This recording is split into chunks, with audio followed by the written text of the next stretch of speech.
Good morning, students. Today we are continuing with the topic that is your chapter 2 functions, where we have finished our last lecture till the actual and formal parameters or arguments. I'm explaining it once again to you all. That is your actual parameters. आपके कौन से होते हैं? They are the values which are being passed during the function call. Suppose I have written one example here to explain you about it. That is def sum x comma y within your brackets colon return x plus y print and this statement. Now when we will start compiling this program, it will start reading your program from print command. Sum is equal to sum within your brackets 10 comma 20, where sum, this statement without the double quotes, is considered as a function call, and in this function call I am passing two values here. These two values which I am passing during the function call, that is called as my actual arguments, right? And I'm using the word def, means whenever the function is called, it will move directly to this place. Now sum within your brackets x comma y, here I am passing the variables. These variables are called as my formal parameters. Means during the function definition, when the values are received by the variables, then these variables are called as my formal parameters, right? And the return value for this will be 10 plus 20 is equal to 30. So I have clearly mentioned that this complete is called as my function definition, and the parameters x and y are called as my formal parameters. And what do you mean by formal parameters? Where the value is being received, जहाँ value को receive कर रहे हो variables के अंदर, और यहाँ मैंने define करा this is called as my function call, and these two values are called as my actual arguments, and here the value is being passed. Fine. Now after that I have used one word, call by value and the call by reference.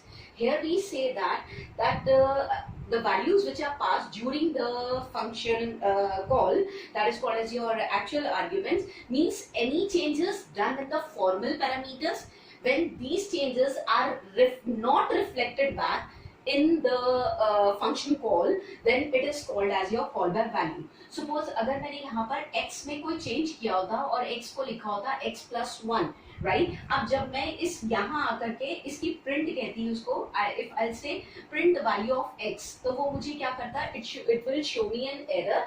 Number one, error पहला किस लिए दिखा था? Because जो x है वो आपका क्या है, is not defined in the function. आपका पूरे प्रोग्राम में कहीं पे डिफाइंड नहीं है.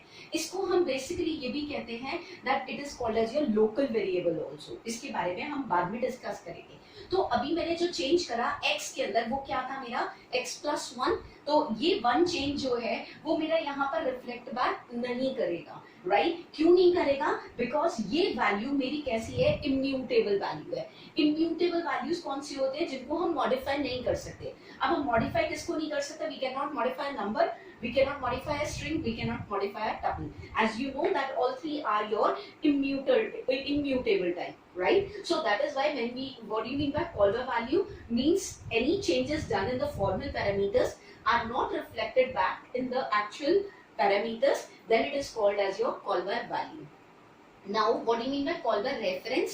Call by reference का meaning है any changes done in the formal parameters are reflected back to the actual parameters, then it is called as your call by reference. और reference में आपके पास कौन सी values होती हैं जो आप पास करते हो? They are your mutable type. Mutable कौन सी होती है? जिनकी वैल्यूज में आप चेंजेस कर सकते हो. और चेंजेस किस में कर रहे हो? लिस्ट में और डिक्शनरीज में. That you know that we can modify a list, we can modify a dictionary, right? So call by value and call by reference. As per the board context, आपके पास ये वाला और एक ये वाला question. Differentiate between actual and formal parameters, and second one call by value, call by reference is very very very important. 2 marks each question can be there in your exams, in which you have to write the definition for 1 mark and give the example for 1 mark. Then only you will get the entire complete score for it. Fine. Now we have types of arguments. जो arguments हम यहाँ पास कर रहे हैं, formal parameters pass कर रहे हैं, वो कहता है ये फॉर्मल पैरामीटर्स मेरे या आर्ग्यूमेंट्स मेरे जो होते हैं वो कितनी तरह के होते हैं? वो 4 तरह के होते हैं. The first one is called as your positional arguments, second is called as your default arguments, third is called as your keyword arguments, and fourth one is called as your variable length arguments. Fine. Now सबसे पहले चलते हैं positional argument के पास। Positional का मतलब होता है आप जो भी वैल्यू कॉल बाय वैल्यू में जब आप फंक्शन को कॉल करते हो, जो पैरामीटर आप पास कर रहे हो same parameter value will go to the formal one. Means अगर मैंने 100,10 लिखा तो ये जो 100 होगा, जो पहला पैरामीटर होगा, जो उसकी पहली पोजीशन पे पैरामीटर होगा, ये उसके लिए ही वर्क करेगा। और जो 200 है वो किसके लिए वर्क करेगा? बी के लिए वर्क करेगा। अब मैंने फर्स्ट टाइम क्या करा, जब फंक्शन को कॉल करा तो मैंने 100,200 पास करा। इट मींस जो 100 था वो ए के लिए गया और 200 जो था वो बी के लिए गया। इन दिस केस जो मेरा आउटपुट आएगा वो क्या आएगा? -100, बिकॉज उसने कहा रिटर्न करो a माइनस बी, तो 100 माइनस बी मतलब 200, but will return me the value of -100। अब नेक्स्ट वाले में मैंने क्या किया, आई रिटर्न सबट्रैक्ट 200, 100। जब मैंने उसे बोला कि 200, 100, तो इस केस में जब 200 है नाउ इट बिकम्स a, और जो आपका 100 है वो किस लिए हो गया? b।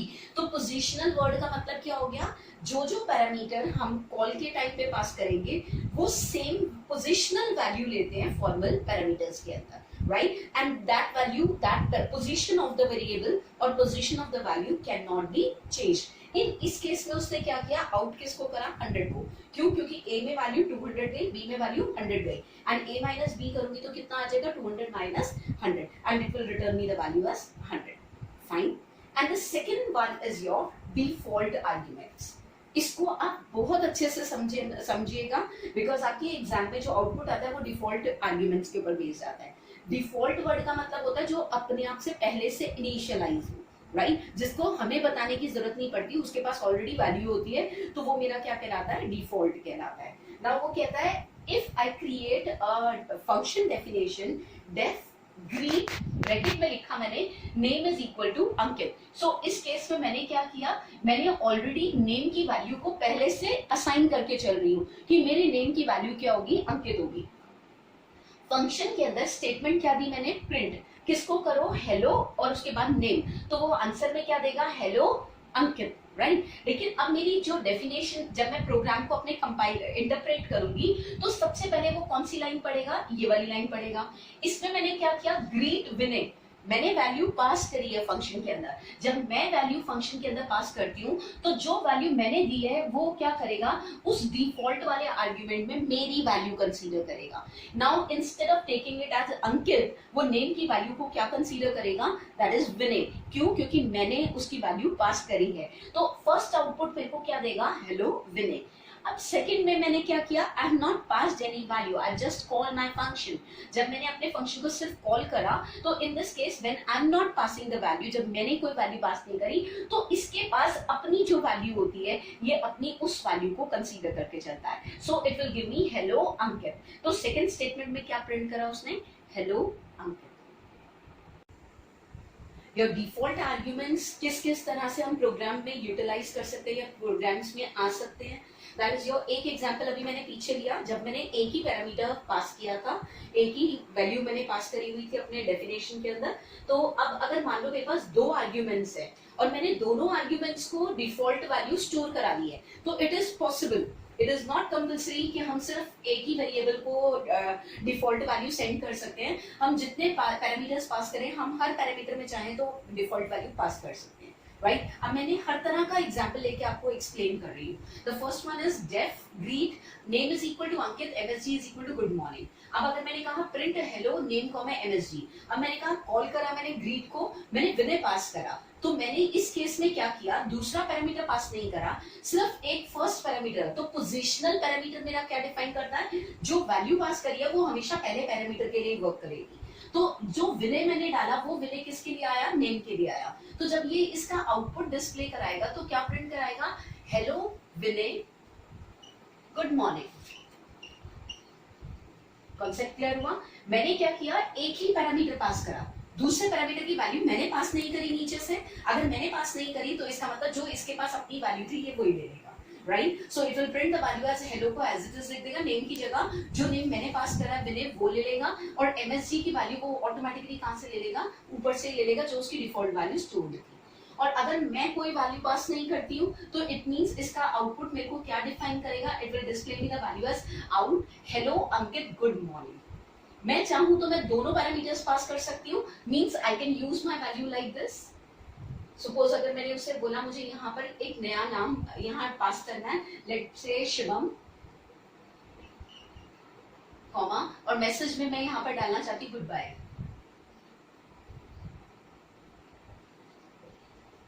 Good bye and close. अब वो क्या करेगा, नेम जो मैंने पास किया Shivam will go to the name and then उसके बाद गुड बाय जो होगा वो कहाँ चला जाएगा, एमएसजी में। अब वो मुझे डिस्प्ले वैल्यू क्या दिखाएगा, hello Shivam good bye.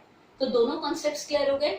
It's my choice कि मैं अपने फॉर्मल पैरामीटर्स के अंदर जितने भी पैरामीटर्स मैं यूज कर रही हूँ, मैं चाहूँ तो सबकी वैल्यू भी दे सकती हूँ, मैं चाहूँ तो कुछ की दे सकती हूँ और कुछ की नहीं। अब मैंने अभी फिलहाल एक पैरामीटर लिया था, अब मैंने दो पैरामीटर्स लिए। Now I am coming to the next one. मैंने उससे बोला कि I want to pass the value of my variables. कैसे कैसे पास कर सकते हैं, default value. It is a rule, अच्छे से समझ लो इस बात को कि इट इज अ रूल, जितने भी डिफॉल्ट पैरामीटर्स आप यूज करोगे they should be the last parameter in the list. आपकी लिस्ट का वो लास्ट पैरामीटर होना चाहिए। मींस अगर मैंने यहाँ नेम एमएसजी दो पैरामीटर पास करे हैं और डिफॉल्ट वैल्यू मैं किसको दे रही हूँ, एमएसजी को दे रही हूँ, तो मुझे एमएसजी को लास्ट में ही लिखना पड़ेगा, ठीक है। और मैंने अगर ऐसे लिख दिया def green name is equal to Vinay comma MSG, अब इस केस में ये एक डिफॉल्ट वैल्यू है, I can not write this. इसको लिखने पर वो मुझे क्या करेगा, एक यहाँ पर एरर मैसेज शो कर देगा because it is a mistake. I said default parameters can be given only at the end of the parameter list. इसको अगर मैं ऐसे ना लिख करके इसको मैं लिखती msd comma name is equal to double quotes में विनय, then it was correct.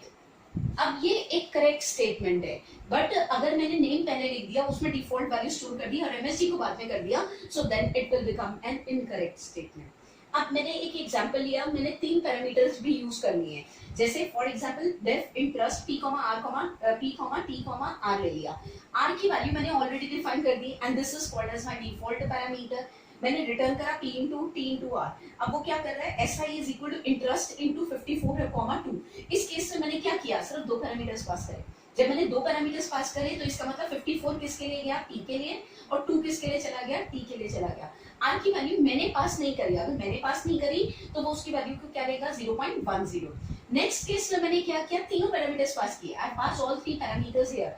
Now जब मैं तीनों पैरामीटर पास करूंगी तो वो p की वैल्यू लेगा 6100, t की वैल्यू ले लेगा 3 और r की वैल्यू वो लेगा जो मैंने पास करी है, राइट। जो एक्चुअल पैरामीटर में पास होकर क्या है उस वैल्यू को वो r के मिलेगा। Now the r will become 0.15.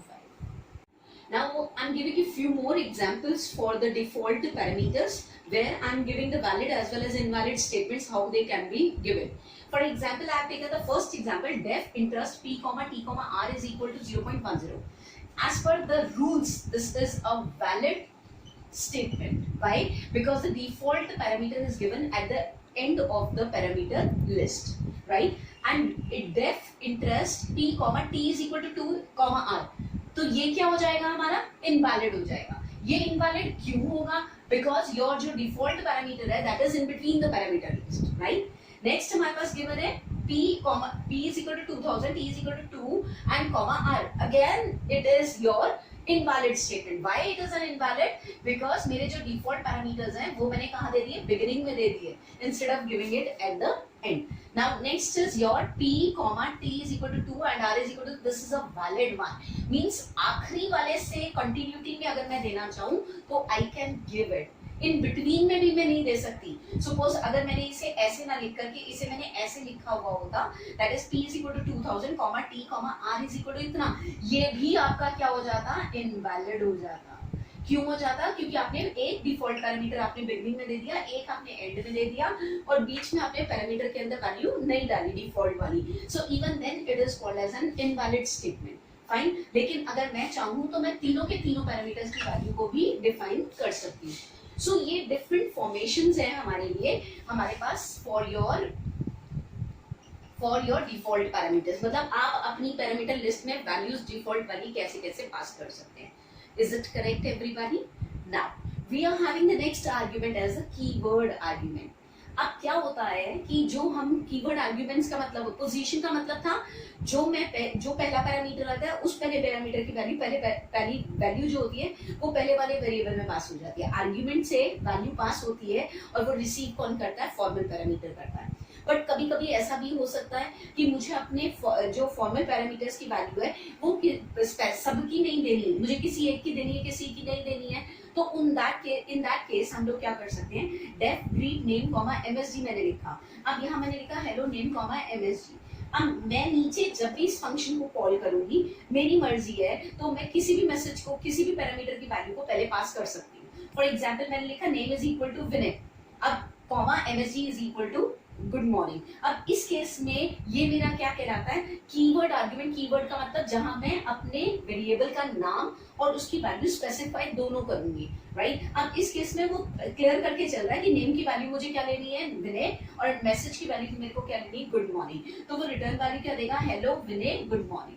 अब नीचे में मैंने क्या किया, एमएसजी पहले डाल दिया, कॉमा करके मैंने नेम डाल दिया। यही काम अगर मैं पोजिशनल के साथ करती तो ये गलत हो जाता, लेकिन अब मैंने इसको क्या किया, along with the keyword I have done this, that is message में ये जाना चाहिए, नेम में ये जाना चाहिए। तो इस केस में भी वो क्या करेगा, इसकी वैल्यू को हेलो विनय गुड मॉर्निंग ही प्रिंट कराएगा। Now here I have taken one more example for your keyword arguments का।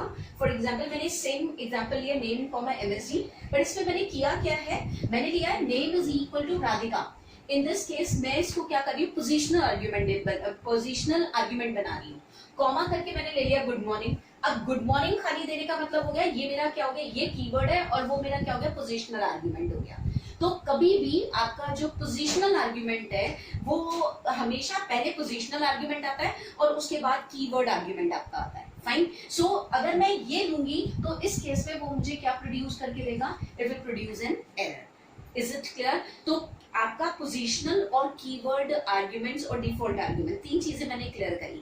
पहला मैंने बताया पोजिशनल का मतलब होता है जो भी पैरामीटर आप पास कर रहे हो same value according to the sequence, जिस सीक्वेंस में पैरामीटर लिस्ट बनी हुई होती है वैल्यूज उसी सीक्वेंस में मूव करती हैं हमारी।